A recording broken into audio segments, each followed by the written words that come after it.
Vous allez bien? C'est une minorité qui ne va pas bien. Ceux qui ont dit non. Là, il fait beau dehors. OK? Le printemps arrive pareil. En chemin, c'était l'été, puis en arrivant ici, c'était... Ce matin, je me suis levé, il y avait la neige. Je ne sais pas si la neige m'a suivi ou bien... En tout cas,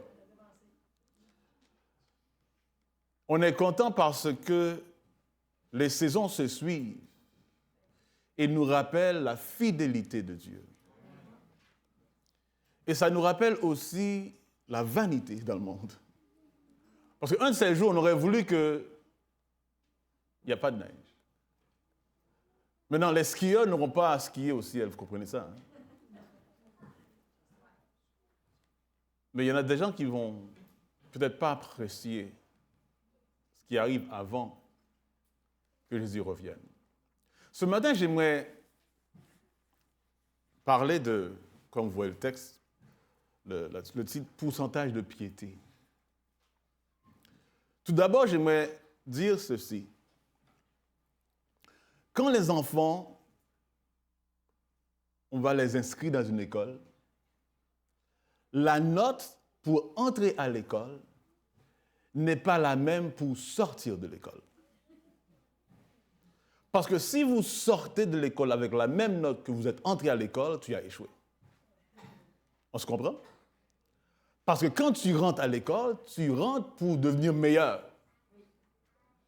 Donc, quand tu sors de l'école, la note pour entrer doit être beaucoup plus élevée que la note que tu es rentré avec.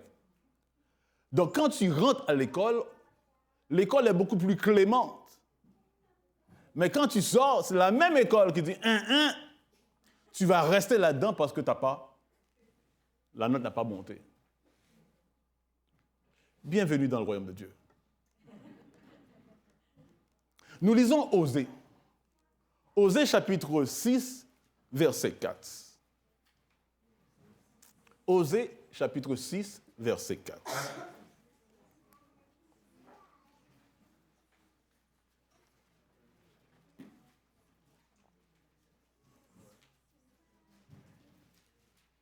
Osée 6, verset 4.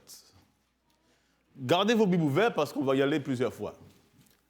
Osée 6, verset 4. Nous lisons ceci dans Osée 6, verset 4. « Que te ferai-je, Éphraïm? Que te ferai-je, Juda? Votre piété est comme la nuée du matin, comme la rosée qui bientôt se dissipe. » Prions. Notre Dieu, notre Père, dans ta grâce infinie par ton Esprit Saint, parlez à chacun d'entre nous. Au nom de Jésus. Amen. Ce verset révèle une vérité classique. Mais comprenez, comme j'ai dit tout à l'heure, Dieu, dans sa grâce, donne crédit pour n'importe quelle petite bonne chose. Il est bon. Dans Ésaïe 43, verset 3, vous remarquez bien, on parlait de Jésus, mais Dieu est comme ça. La moindre chose que tu fais de bon, Dieu te donne crédit pour ça. Parce qu'il est bon. Dans Ésaïe 42, verset 3, il ne brisera point le roseau caché. Et il ne va pas éteindre la mèche qui brûle encore. La moindre chose que Dieu voit de bon, il l'encourage. Vous vous rappelez de Jésus lorsque Jésus a rencontré la femme samaritaine auprès du puits? Dans la conversation, elle n'a pas dit toute la vérité. Vous connaissez l'histoire dans Jean 4, 17. Jésus parle à la femme et Jésus lui pose une question. Et elle répond au verset 17, « Je n'ai point de mari. » Jésus lui dit, « Tu as eu raison de dire, je n'ai point de mari. Tu as eu 5. Et celui que tu as maintenant n'est pas le sien. » Donc, dans ceci, tu as dit vrai. Il donne crédit pour la chose. Et dans la Bible, il y a plusieurs d'autres histoires où nous voyons que Dieu donne crédit à des gens pour la moindre chose qu'ils font de bon. Parce qu'il est bon. Il essaie d'encourager les gens. Vous vous rappelez là, lorsque les espions ont été à Jéricho, il y a une dame qui les a accueillis. Vous connaissez l'histoire. Et la Bible dit quelque chose d'assez intéressant. La Bible n'a pas nié ce qu'elle était, dans Hébreux 11, 31. La Bible reconnaît qu'elle a été une prostituée. Mais la Bible dit ceci, c'est par la foi que Rahab, la prostituée, ne périt pas avec les rebelles. Pourquoi? Parce qu'elle avait reçu les espions avec bienveillance. Donc Dieu met de côté sa vie, mais à cause qu'elle a été bonne envers ces espions-là, Dieu donne crédit. Et Dieu fait ça dans la vie de tout chacun. La moindre chose que Dieu voit de bon, il donne crédit. Parce que Dieu est bon. Mais voilà la chose, chers amis. Ce petit pourcentage de bonté, de piété, que Dieu apprécie, ne suffit pas. C'est pour entrer dans l'école. Mais tu ne peux pas rester comme ça. Tu ne peux pas rester à l'école indéfiniment. Ah, il y a des élèves comme ça. Hein? Tout d'un coup, être à l'école devient un travail. Parce que ce que Dieu veut en réalité, c'est que tu progresses. Chers amis, la vie chrétienne n'est pas une émotion. La vie chrétienne n'est pas un état d'esprit. C'est une nouvelle créature. Dans Galates 2, verset 20, nous lisons ces paroles. « J'ai été crucifié avec Christ, dit l'apôtre Paul. Et si je vis, ce n'est plus moi qui vis. C'est Christ qui vit en moi. » Pourquoi il dit c'est Christ? Si je vis maintenant dans la chair, je vis dans la foi au Fils de Dieu qui m'a aimé, qui s'est livré pour moi. Donc le disciple de Jésus, chers amis, oui, c'est vrai, il va avoir des hauts et des bas. Mais le but de Dieu, c'est pour l'amener plus haut. Remarquez bien ceci. Dans la Bible, Dieu fait grâce. Et Dieu veut nous encourager pour nous faire comprendre que n'importe qui dans la Bible, ils ont eu leur haut et leur bas. Et Dieu, dans sa grâce, fait exprès pour mettre la lumière sur des gens qu'on n'aurait pas cru qui ont eu des bas dans leur vie. Élie est monté au ciel vivant, n'est-ce pas? Vous n'êtes pas sûr? Mais c'est un gars dépressif. Oui. Lisons dans 1 roi 18, verset 36. 1 roi 18, verset 36. Vous allez voir les hauts et les bas d'Élie. 1 roi 18, verset 36. Vous vous rappelez l'histoire lorsqu'elle faisait descendre le feu du ciel, hein? Au moment de la présentation de l'offrande. 1 roi 18, 36. Au moment de la présentation de l'offrande, Élie, le prophète, s'avança, dit au peuple, dit à l'Éternel plutôt, Dieu d'Abraham, d'Isaac, que l'on sache aujourd'hui que tu es Dieu en Israël et que je suis ton serviteur et que j'ai fait toutes ces paroles, toutes ces choses par ta parole. Donc il parle à Dieu publiquement devant tout le monde. Et il demande à Dieu, réponds-moi Éternel, réponds-moi afin que ce peuple reconnaisse que c'est toi l'Éternel qui est Dieu et que c'est toi qui ramène les cœurs. Vous connaissez l'histoire, et le feu de l'Éternel tomba, et il consuma l'holocauste, le bois, la pierre et la terre, et il assomma l'eau qui était dans la fossée. Et quand tout le peuple vit cela, tout le monde est content, ils tombèrent sur leur visage et dirent, c'est l'Éternel qui est Dieu, c'est l'Éternel qui est Dieu. Donc Dieu a, comme il a dit, il a ramené les cœurs. Mais dans l'autre chapitre, le héros devient zéro. Dans 1 roi, encore, 19, verset 2, après que le feu est tombé du ciel, le zèle du peuple est monté, puis tout d'un coup, ils ont voulu éliminer les prophètes de Baal. Mais il y avait Jézabel qui n'était pas content. Au verset 2, Jézabel envoya un message à Élie pour lui dire que les dieux me traitent dans toute leur rigueur si demain, à cette heure, je ne fais pas de ta vie ce que tu as fait à la vie de chacun d'eux. Élie prend la nouvelle, il ne convoque pas les anciens pour une prière. Qu'est-ce qu'il fait? Élie, voyant cela, se leva et s'en alla pour sauver sa vie. Il arriva à Beersheba, qui appartient à Juda, et il le laissa à son serviteur. Il continue la route tout seul. Et là, il entra dans la caverne. Et il y passa la nuit. Et voici la parole de l'Éternel lui fut adressée en ces mots. Que fais-tu ici?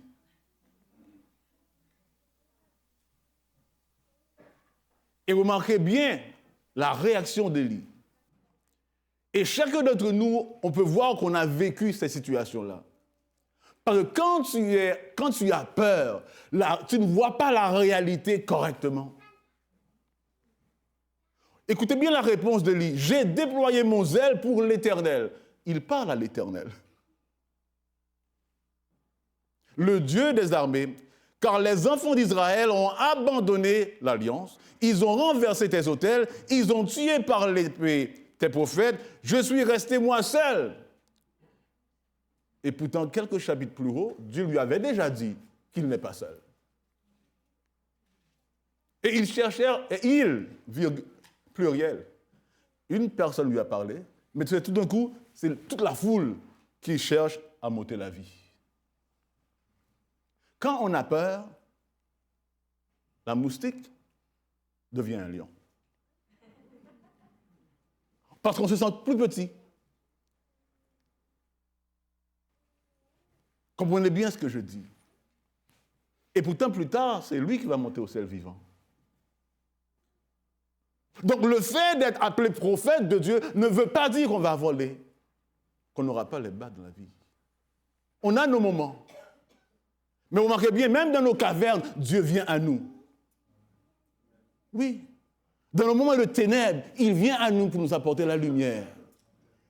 Que fais-tu ici? Pourquoi Dieu pose la question? Pour nous faire prendre conscience. Dans l'autre chapitre, tu étais waouh! Tout d'un coup, qu'est-ce qui se passe? Le même Dieu qui est avec nous sur la montagne est aussi avec nous dans la caverne. Parce que c'est lui qui nous a appelés. À n'importe quel moment de la vie, il ne nous abandonne pas. Donc le fait qu'on en est haut et des bas, ça ne veut pas dire que c'est Dieu qui nous abandonne. Non, non, non, non, non. C'est nous qui avons nos moments de problème. Mais Dieu connaît notre nature. Il maintient sa présence avec nous. Jérémie est un autre. Jérémie 20, verset 7. Jérémie est un petit peu plus dur envers Dieu. Le verset qui a été lu, c'est environ ça dans l'histoire des enfants, c'est l'histoire de Jérémie. Jérémie 20, verset 7. Tu m'as persuadé, parce que Jérémie n'était pas d'accord, il ne voulait pas être prophète. Il ne l'a pas appliqué pour la job, vous comprenez? Il a été repêché. Tu m'as persuadé, vous remarquez bien la réponse, je me suis laissé persuader. Parce que Dieu ne force pas, tu dois décider. Tu m'as saisi, tu m'as vaincu. Et je suis chaque jour un objet de raillerie. Tout le monde se moque de moi. Donc il discute avec Dieu. Car toutes les fois que je parle, il faut que je crie. Que je crie à la violence et à l'oppression. Et la parole de l'Éternel est pour moi un sujet d'opprobre et de risée chaque jour. Vous imaginez, chaque jour vous prenez la parole pour Dieu, on se moque de vous. Donc il se plaint à Dieu. Et là il dit à Dieu, si je dis, je ne ferai plus mention de toi. Je quitte. Je ne parlerai plus en son nom. Il y a dans mon cœur comme un feu dévorant qui est renfermé dans mes os.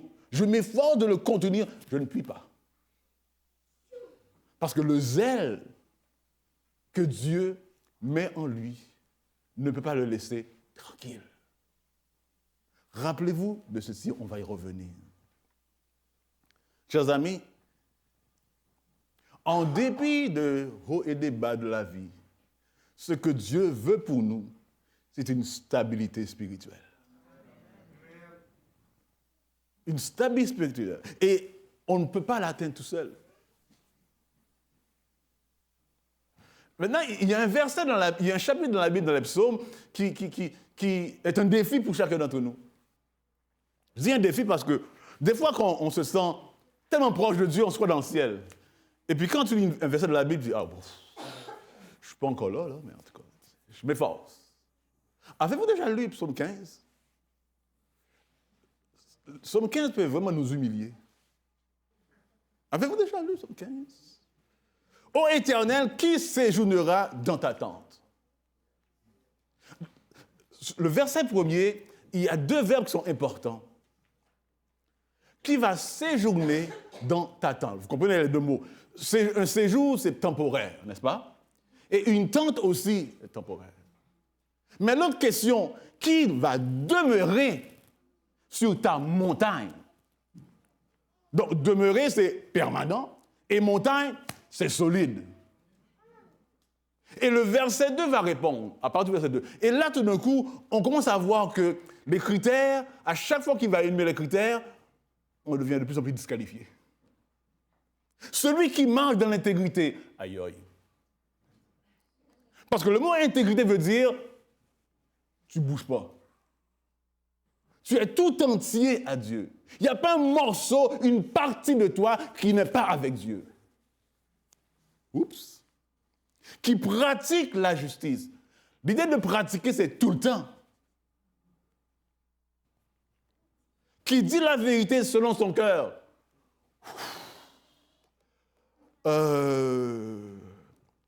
Demande ton permis de conduire. Tout d'un coup, on tout fut, hein? Il ne calomnie point avec sa langue. Il ne fait point de mal à son semblable. Il ne jette point l'opprobre sur son prochain. Il regarde avec dédain celui qui est méprisable, mais il honore ceux qui craignent l'Éternel. Il ne se retracte point s'il fait un serment à son préjudice. Il n'exige point d'intérêt de son argent. Il n'accepte point de don contre l'innocent. Celui qui se conduit ainsi ne chancelle jamais. OK, on a 0. On vient d'échouer le test. Voilà la réalité, chers amis. Notre condition humaine fait en sorte que notre justice, notre piété est éphémère. Aujourd'hui, on est gentil, demain, on est tout. J'ai vu des gens sortir de l'église, et quand il y avait la lumière rouge, ils sont fâchés. Mais tu viens d'adorer. Ouais. Chers amis, la Bible nous appelle à être honnêtes envers nous-mêmes. Parce que si on ne met pas le doigt sur le vrai problème, on ne pourra pas la régler. Si tu arrives chez le médecin, tu ne dis pas ta maladie, comment il va faire pour te guérir? Oh, j'ai mal à la tête. Pourquoi? Je ne sais pas. Prends un Tylenol. Tu rentres chez toi encore malade. C'est la raison pour laquelle la Bible nous dit, confesse tes péchés, admets ce qui n'est pas correct dans ta vie, pour que Dieu puisse le corriger. C'est Ésaïe qui nous dit, nous sommes comme des impurs, Ésaïe 64, verset 5. Et toute notre justice est comme un vêtement souillé. Toute notre idée de nous-mêmes, c'est pas vrai. On se croit correct, on se croit bon, on se croit. Évidemment, c'est nous qui jugeons nous-mêmes. Et c'est tout à fait normal que nous allons être très miséricordieux envers nous-mêmes. Ah oui. Nous sommes en réalité tous flétris comme une feuille. Et nos crimes nous emportent comme le vent. Notre justice, chers amis, et notre piété, comme dit le verset d'Osée, disciple, disparaît. Quand le matin se lève, le soleil arrive, la chaleur. La seule piété qui est permanente, c'est celle de Dieu. Et comme le psaume 92 nous dit, qui parle du sabbat, pour faire connaître que l'Éternel est juste, il est mon rocher, il n'y a point en lui d'iniquité. Dieu est seul, il est le seul permanent. C'est pour ça que la Bible dit, Dieu seul, hein, ta maison est sainte. Et la sainteté convient à ta maison. Pourquoi?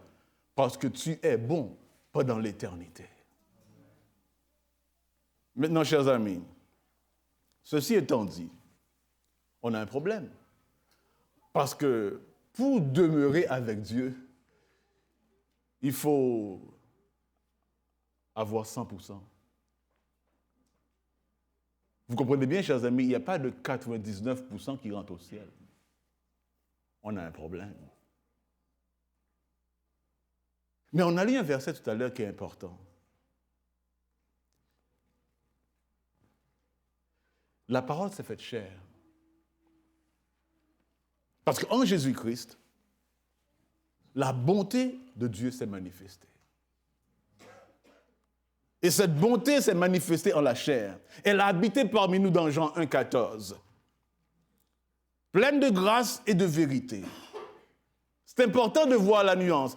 Pleine de grâce et de vérité. Donc la bonté et la justice peuvent se réunir ensemble en Jésus-Christ.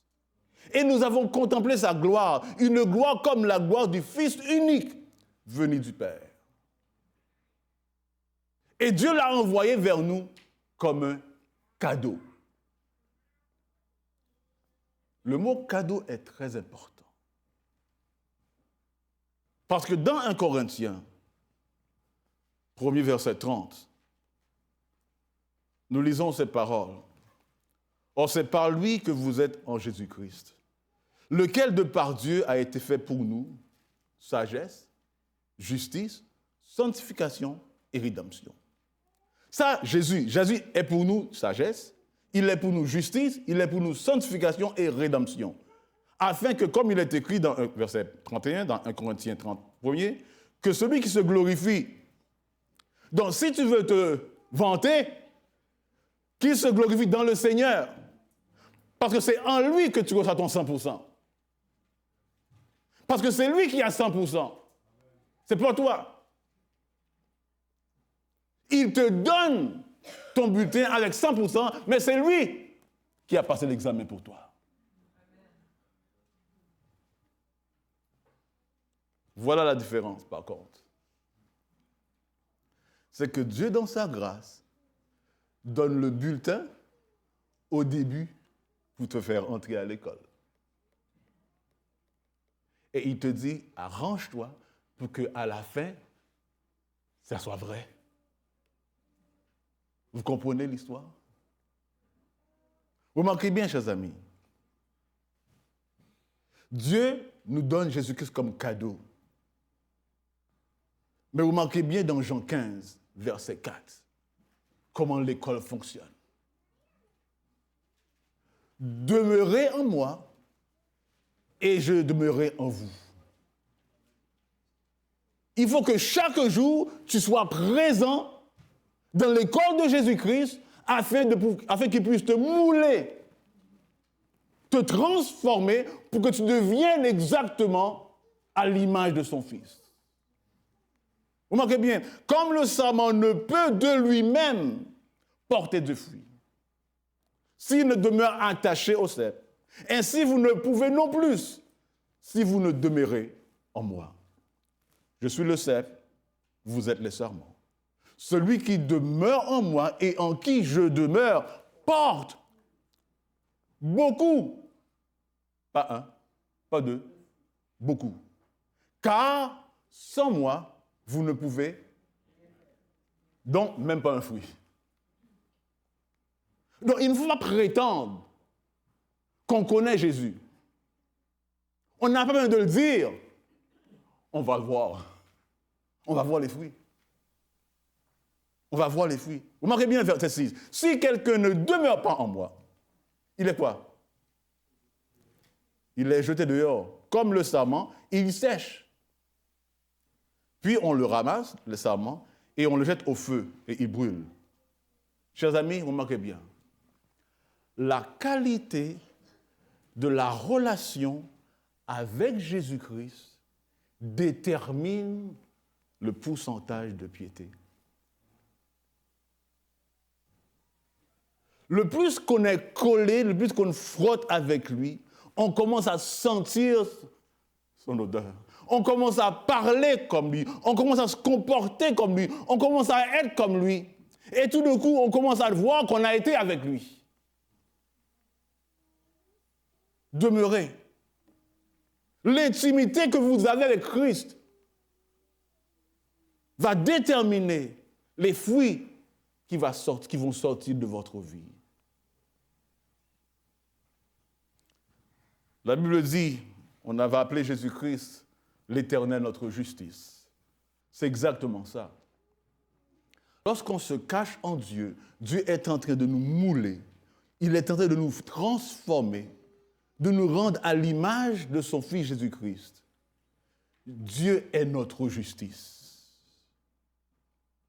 Vous connaissez ce verset dans Ésaïe 54, verset 17? Pendant que Dieu est en train de nous former, pendant qu'il est en train de nous mouler pour nous rendre à l'image de son Fils, ces versets se rapportent à nous. Ésaïe 54, verset 17. Toute armée forgée contre toi sera sans effet. Et toute langue qui s'élève en justice contre toi, tu la condamneras. Pourquoi? Tel est l'héritage des serviteurs de l'Éternel. Tel est le salut qui leur viendra de moi, dit l'Éternel. Aussi longtemps que tu restes attaché à Christ, il est en train de te former, de te mouler pour être à l'image que tu dois être. Il n'y a pas de condamnation. C'est pour ça que la Bible dit qu'il n'y a aucune condamnation pour ceux qui sont en Jésus-Christ. Parce que quoi? Ils sont à l'école de Jésus-Christ. Ils sont cachés en lui. Chers amis, voilà la beauté. Si quelqu'un est en Christ, il est une nouvelle créature. Les choses anciennes sont passées. Voici toutes choses. Pas 1%. Toutes. Devenues nouvelles. Et là, on ne peut pas prendre crédit. Verset 18. Et tout cela, 2 Corinthiens 5, 18. Et tout cela vient de Dieu. Et tout cela vient de Dieu. Qui quoi? Qui nous a réconciliés avec lui par Jésus-Christ.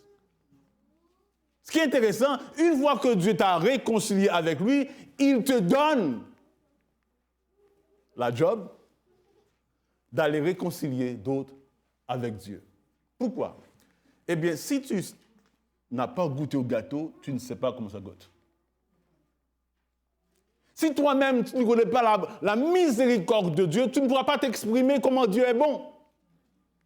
Ton témoignage va être faux. Mais si toi-même, tu as goûté la bonté de Dieu, tu vas l'exprimer d'une manière plus convaincante. La femme samaritaine l'a dit. Avant, elle ne voulait pas être avec le monde. Mais une fois qu'elle a rencontré Jésus, elle a été transformée. Tout d'un coup, elle veut parler à tout le monde. Et remarquez bien l'histoire de la femme. Une fois que les gens sont venus eux-mêmes à Jésus-Christ, les gens ont dit, ce n'est plus à cause de ta parole qu'on croit maintenant, c'est à cause de Jésus-Christ. Parce que nous aussi, on l'a touché nous-mêmes. Chers amis, comprenez bien. Il faut naître de nouveau. C'est un peu bizarre qu'on dise ça à des chrétiens. Eh bien, chers amis, chaque jour on se lève. Et chaque jour, Dieu nous fait prendre conscience de nos faiblesses. On doit renaître encore. Parce que chaque jour, Dieu nous fait voir les coins de nos vies qui sont encore un petit peu sales. Il faut nettoyer. C'est ce qu'on appelle la sanctification.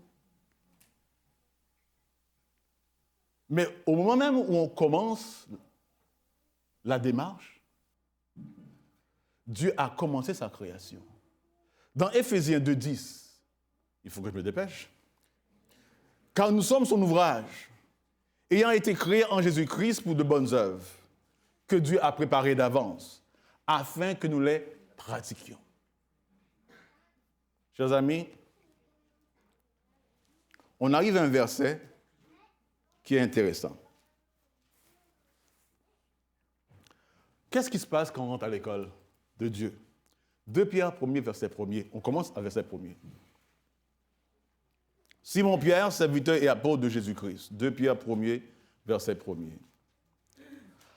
À ceux qui ont reçu, pas qu'ils l'ont acheté, à ceux qui ont reçu en partage une foi du même prix que la nôtre, par Jésus-Christ, notre Dieu, et du Sauveur Jésus-Christ. Que la grâce et la paix vous soient multipliées par la connaissance. Vous marquez bien les mots, c'est très important dans la Bible. Que la grâce et la paix vous soient multipliées par la connaissance de Dieu et de Jésus-Christ, notre Sauveur. Et le verset 3 commence quelque chose d'important. Comme sa divine puissance nous a donné tout ce qui contribue à la vie et à la piété. Donc la grâce de Dieu nous donne tout ce qu'on a besoin pour vivre et pour être des bons chrétiens. On est clair là-dessus? Comment? Au moyen de la connaissance de celui qui nous a appelés par sa gloire et par sa vertu. La gloire et la vertu, donc ce sont lesquelles? La gloire et la vertu nous assurent de sa part les plus grandes et plus les précieuses promesses. Afin que par elles, afin que par ces promesses, nous devenions quoi? Participants de la nature divine. Parce qu'avant, on n'était pas participants. Mais maintenant que la grâce de Dieu nous rapproche et veut nous changer, veut nous transformer pour être à l'image de Jésus-Christ, donc Dieu amène, Dieu apporte toute sa puissance pour qu'on devienne participant. Et on devient participant en fuyant la corruption qui existe dans le monde. Chers amis, vous marquez bien ceci. Jérémie a dit, tu m'as persuadé, je me suis laissé persuader. Quand Dieu vient vers nous, il nous offre le salut. Et on doit l'accepter. Personne n'est sauvé par force. Tu dois dire oui. Toute la puissance de Dieu est là.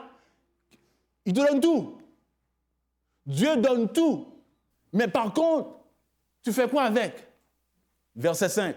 À cause de cela même, puisque Dieu t'a tout donné, faites tous vos efforts pour joindre. Vous marquez bien, chers amis. On a déjà la foi, c'est Dieu qui donne la foi. On est clair là-dessus? Mais Dieu dit, toi qui as reçu la foi, fais ton effort pour joindre à la foi la vertu. Vous connaissez les versets, chers amis. La vertu, à la vertu, la science, à la science, la tempérance, à la tempérance, la patience, à la patience, la piété. Et le verset 7 va vous choquer. À la piété, l'amour fraternel. Et tout d'un coup, on apprend que la charité est plus haut que l'amour fraternel. À l'amour fraternel, la charité. Ah. Et des fois, on attend à dire, ah oui, l'amour fraternel, c'est la charité. L'agapé, non. Agapé, c'est beaucoup plus haut. Donc, s'aimer l'un l'autre, ce n'est pas agapé. Agapé, c'est beaucoup plus haut que ça. Parce qu'on peut s'aimer pour des intérêts. Tu grattes mon dos, je gratte ton dos. C'est fraternel, ça. Change ton pneu, tu changes mon huile. Mais la charité, change ton pneu, tu me dis merci seulement. À l'amour fraternel, la charité. Pourquoi on parle de ceci? Parce que lorsque Dieu te donne la foi, il te fait rentrer à l'école. Une fois que tu rentres à l'école, il faut que tu ajoutes pour arriver à l'amour fraternel. Vous remarquez bien, verset 8. Car si ces choses sont en vous et ils sont avec abondance, qu'est-ce qui arrive? Toutes ces choses-là ne vous laisseront point oisifs ni stériles pour la connaissance. Donc, une fois que tu accumules ces choses-là, tu ne pourras pas rester tranquille. Vous vous rappelez de Jérémie? Lorsque je vais arrêter de parler, il y a quelque chose dans mon cœur, il y a un feu, et je ne peux pas le contenir. Parce qu'une fois que Christ rentre dans ta vie, il commence à remplir ta vie de son image, tu ne peux pas rester tranquille, tu vas devoir servir Dieu avec joie, avec vigueur, avec zèle. Mais il y a aussi malheureusement le revers de la médaille. Verset 9 nous dit, mais celui en qui c'est chaud de son poing, il est aveugle. Et quand on est aveugle, on ne voit pas ses erreurs. Il ne voit pas de loin. Et il a mis en oubli la purification de ses anciens péchés. Chers amis, ce verset est terrible. Je connais une histoire à Montréal qui m'a dérangé. Quand j'étais petit, on me l'a dit, puis je dis, oh, il faut faire attention. Quand j'étais petit, j'étais un petit peu turbulent. Un beau jour, un prof m'a dit, je me rappelle encore de son nom, « Hey, bonhomme, au Québec, on garde ton dossier. »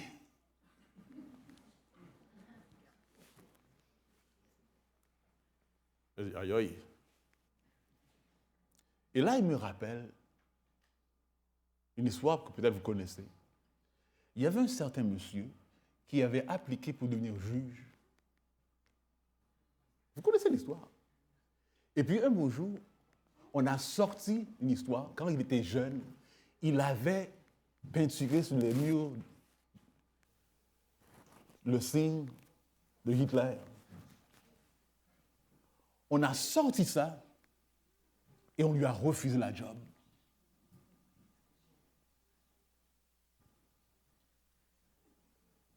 Ce qu'il a fait bien loin dans le passé, quand il était jeune, l'a rattrapé.